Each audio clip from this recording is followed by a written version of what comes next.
From the very early stage, I set this dream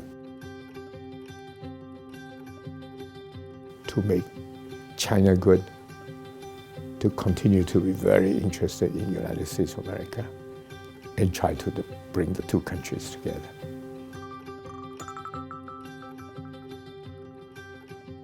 Mr. Tung, it's a pleasure and an honor to speak with you. For over half of your life, you have chosen to work towards a US-China relationship that will shape the world for the better. Why have you given so much of your life to this? My life was very much influenced by my late father. The year before the graduation from the university in the United Kingdom, my father came over to the UK, had a talk to me, and talking about basically what do I intend to do after graduation. And I said, well, let me learn about business. So I joined a business firm. I will learn how to run business, and I come home and help you, and so on. And he said, no. So I said, why? He said, do you not know that there is the United States of America? This nation is the future. If you want to have a future, if I were you, I'd grab your bag and fly to America. He's a very thoughtful man and somebody who's always looking at the future. So I took this advice and I flew to the United States. And that has to be the beginning of my involvement in US-China relations, because I spent 9 years in the United States. I've learned a lot. I really see what the nation building is all about. And I felt, wow, if US and China, the two of them, get together, and especially China is my home country, of course, it would be good for China, it would be good for the US, and I sincerely believe it's good for the world at large. So from the very early stage, I set this dream, to make China good, to continue to be very interested in the United States of America, and try to bring the two countries together. As you said, your father gave you some advice. You listened to him.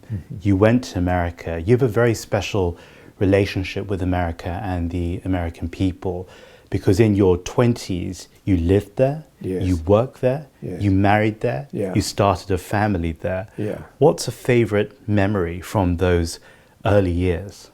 It's a good country to live in. It's also a country where you are given plenty of opportunities on the business side. So you are there to learn, you are there to create wealth, and there's very good friends. Whether it's the neighborhood or whether it's business contacts, and the way Americans, they respond, I think there are a decent lot of people there. It was wonderful.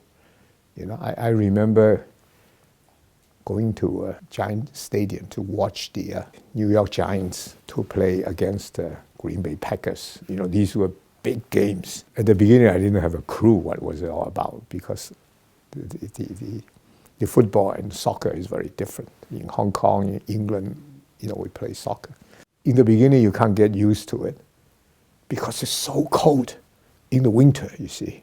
So my friend who took me with him, he brought a bottle of whiskey. Keep on giving me whiskey, say, keep it warm, keep it warm. That was how I learned about American way, and for that matter, I become quite a fan of American football. You talked earlier about trust. Mr. Tung, we live today in a world where nationalism and inward thinking are both on the rise. In that climate, how do you restore trust? How do you even build trust? I think it's important to have an open mind, to understand the history on the other side, to understand what you are trying to get at. Can I be helpful? Can I also tell you you may be on the wrong track? And it's just coming together, talking to each other all the time. This morning I was on the telephone to the United States about 4 or 5 times, talking to my friends, worrying about different things.